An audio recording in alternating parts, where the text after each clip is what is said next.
सभी भक्तों को राधे राधे। जय श्री कृष्णा, जय माता दी।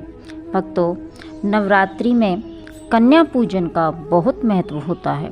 मान्यता है कि जो लोग श्रद्धा भाव से नवरात्रि के अष्टमी और नवमी के दिन कन्या पूजन करते हैं, उन पर माँ दुर्गा प्रसन्न होती है। लेकिन जो लोग कन्या पूजन के दौरान कुछ गलतियाँ कर देते हैं तो माँ दुर्गा नाराज हो जाती है। आइए जानते हैं कन्या पूजन की सही विधि। नवरात्रि की शुरुआत हो गई है और माँ दुर्गा के उपासक प्रतिदिन माँ दुर्गा की आराधना कर रहे हैं। नवरात्रि के दौरान कन्या पूजन का बहुत महत्व होता है। कन्या पूजन अष्टमी और नवमी के दिन की जाती है। मान्यता है कि कन्या माँ दुर्गा की स्वरूप होती है। ऐसे में माँ दुर्गा को प्रसन्न करने के लिए कन्या पूजन किया जाता है।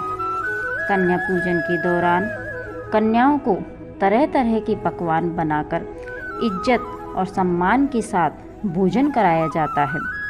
लेकिन जो लोग कन्या पूजन के दौरान जाने अनजाने में कुछ गलतियाँ कर बैठते हैं तो माँ दुर्गा हमें आशीर्वाद की जगह श्राप भी दे सकती है। आइए जानते हैं कैसे करें कन्या पूजन और वो कौन सी गलतियां हैं जिसे कन्या पूजन के दौरान नहीं करना चाहिए। इस विधि से करें कन्या पूजन। कन्या पूजन अष्टमी और नवमी दोनों दिन किया जा सकता है। इस दिन सुबह उठकर घर को साफ सुथरा कर लें। इसके बाद स्नान करके पवित्रता के साथ पूड़ी, सब्जी और मीठा भोजन कराएं। इस दिन कन्याओं को सुबह भोजन के लिए भी आमंत्रित करें और उन्हें आदर सत्कार के साथ बिठाएं। ध्यान रहे, कन्याओं की उम्र 2 साल से लेकर 10 साल के बीच होनी चाहिए। सामान्यतः कन्या की संख्या 9 होनी चाहिए। वैसे इसे घटाया या बढ़ाया भी जा सकता है। कन्या को बैठाने के बाद उनके पैर परात या किसी बर्तन में अपने हाथों से धोएं और चरण पूजन करते हुए अक्षत, पुष्प, कुमकुम चढ़ाएं। इसके बाद उनका पूजन करते हुए टीका लगाएं। साथ ही हाथों में रक्षा सूत्र बांधें। अब आप इन्हें चुनरी उड़ाकर भोजन कराएं। इसके बाद इन्हें वस्त्र का उपहार या दक्षिणा दें। इसके बाद इन्हें सम्मान के साथ विदा करें।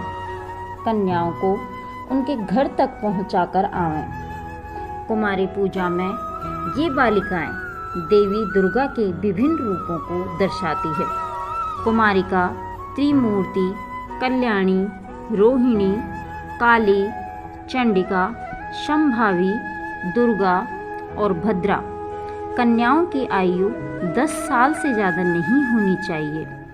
2 साल की कन्या कुमारी को पूजने से धन, 3 साल की त्रिमूर्ति को पूजने से धान्य, 4 साल की कल्याणी को पूजने से सुख, 5 साल की रोहिणी को पूजने से सफलता, 6 साल की कालिका को पूजने से यश, 7 साल की चंडिका को पूजने से समृद्धि, 8 साल की सांभवी को पूजने से पराक्रम, 9 साल की दुर्गा को पूजने से वैभव और 10 साल की कन्या सुभद्रा को पूजने से सौभाग्य की प्राप्ति होती है।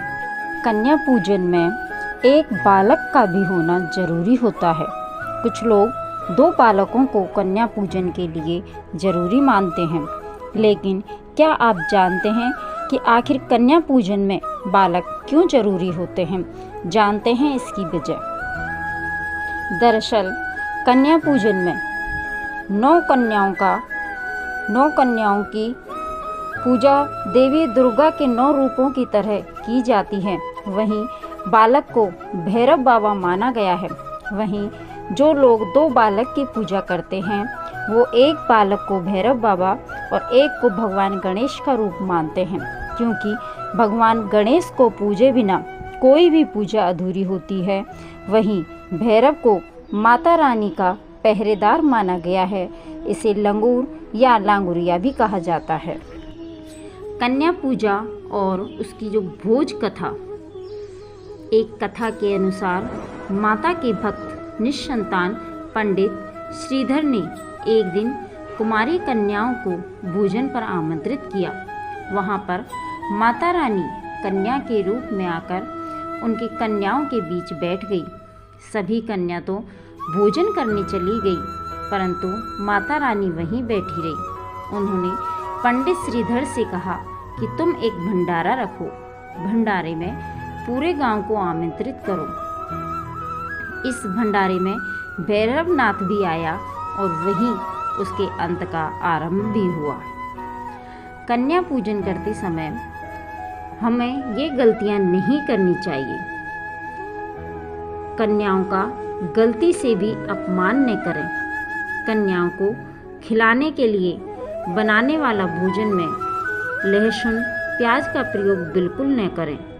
कन्या को भोजन कराने से पहले भोजन को झूठा न करें और न ही उस दिन कन्या भोजन के पहले किसी दूसरे को भोजन कराएं।